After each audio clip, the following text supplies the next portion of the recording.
Good morning everyone! Update ko lang kayo guys. Ayan ha, marami na namang apple dito sa aming kapitbahay.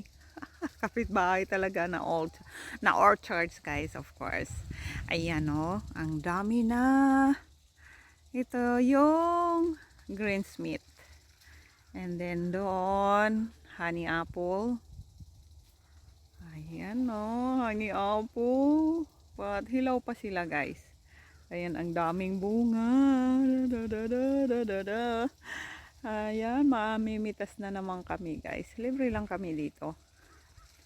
Libre lang! Kasi hindi kami pwedeng magtanim. Alam niyo na, bawal. So, pinapayagan kaming mamitas dito.